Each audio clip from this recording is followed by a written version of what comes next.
नमस्ते फ्रेंड, आप सभी का एक बार फिर से वेलकम। और बात करते हैं कि बैंकों में एडिक्वेट रिक्रूटमेंट के संबंध में। अक्सर हर 1-2 महीने बाद AIBA का एक लेटर आता है एडिक्वेट रिक्रूटमेंट के बारे में, एडिक्वेट वैकेंसी के बारे में। फिर अभी हाल ही में जब वित्त मंत्री से मुलाकात करने के लिए CS वेंकटचलम ने गए तो उसमें भी एक मुद्दा था कि एडिक्वेट रिक्रूटमेंट हो। और जब रिक्रूटमेंट वैकेंसी आती है बैंकों में तो वो लगभग 4,000-5,000, इससे ज़्यादा नहीं आती है। और कुछ बैंक तो 5-5 बैंक तो ये कहते हैं हमारे यहाँ ज़रूरत नहीं है। लेकिन अभी कल मैं एक एडवर्टीजमेंट देख रहा था अप्रेंटिसशिप का, और कैनरा बैंक का 3,000 का वैकेंसी अप्रेंटिसशिप के लिए आई। उसके पहले सेंट्रल बैंक ऑफ इंडिया ने 3,000 का अप्रेंटिसशिप दिया था।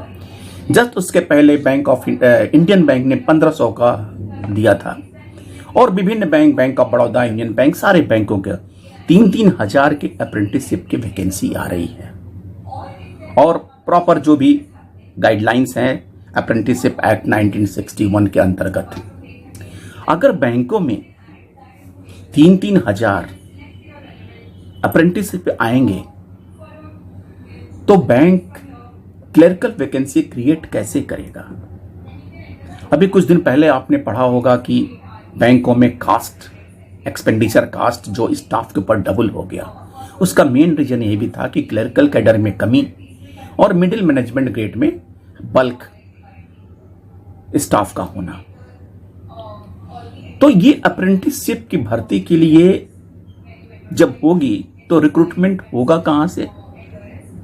अभी बैंक ऑफ इंडिया ने AIBA ने कॉल किया है नेशन वाइड स्ट्राइक के लिए 30 सितंबर और 1 अक्टूबर के लिए। उसका भी मेन मुद्दा है be demand for the adequate recruitment. जब बैंकों में 3-3 हजार अप्रेंटिस आएंगे तो बैंक में क्लर्क की आवश्यकता भी क्या रहेगी। यूनियन इस बारे में नहीं जानकारी है, यूनियन इस बारे में चिंतित नहीं है। केवल स्ट्राइक कॉल कर देना, चिट्ठी लिख देना, स्ट्राइक कॉल करने से स्टाफ का और नुकसान होना, इनके पास कोई रेमेडी नहीं है। इनके पास इतना भी हक नहीं है कि ये वैकेंसी बैंकों में आइडेंटिफाई करा के उस वैकेंसी को भरने के लिए मैनेजमेंट पे जोर डाल सके।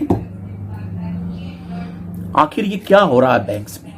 यूनियंस कह रही है कि हमने IBA और बैंक्स मैनेजमेंट के साथ बात कर ली है रिक्रूटमेंट को लेकर। तो क्या यही निर्णय हुआ कि अब भर्ती अप्रेंटिस एक्ट के तहत हुआ करेगी।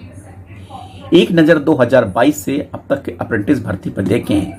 31 अगस्त 23 SBI 6,160, 21/2/2024 central bank 3,000, 30/6/24 PNB 2,700, 2/7/24 UCO bank 544, 10/7/24 को इंडियन बैंक 1,500, 28/8/24 को IOB 550, 28/8/24 को UBI 500, 5/3/22 को बड़ौदा बैंक UP जो ग्रामीण बैंक है वहां 250, 13/12/22 को बैंक ऑफ महाराष्ट्र में 314, 14/5/24 को जम्मू एंड कश्मीर बैंक में 276 और अभी कैनरा बैंक में 3,000 का सितंबर 24 में वैकेंसी क्रिएट आई है।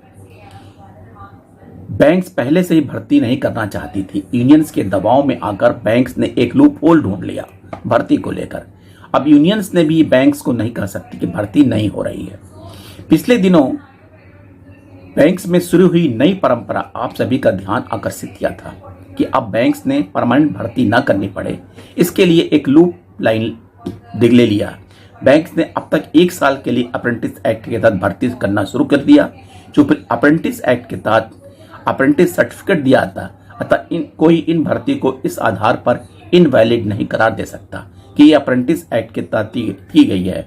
इस दिशा में अभी कैनरा बैंक और बड़ौदा UP ग्रामीण बैंक में भी इस तरह की वैकेंसी भर्ती हुई। तो मैनेजमेंट जो करना चाह रही है वो कर रही है। यूनियन आंख मूंद के बैठी हुई है। हाँ, अगर आपसे कुछ लेना हो, कॉन्फ्रेंस के लिए चंदा लेना हो, कॉन्फ्रेंस के लिए लेवी लेना हो, तो सबसे आगे यूनियन है और यूनियन उसमें कोई कमी नहीं छोड़ती है। लेकिन अपने काम करने के लिए union, United forum of bank union कहाँ लुप्त हो जाती है भगवान जाने। आने वाले दिनों में बैंकों में अगर भर्ती की हालत यही रही और वर्कलोड और प्रेशर का हालत यही रहा तो बैंकर साथियों का, बैंक एम्प्लॉइज का क्या होगा भगवान जाने। क्योंकि वो तो वेंकटचलम के भरोसे हैं, लेकिन फिर भगवान भरोसे रहना पड़ेगा।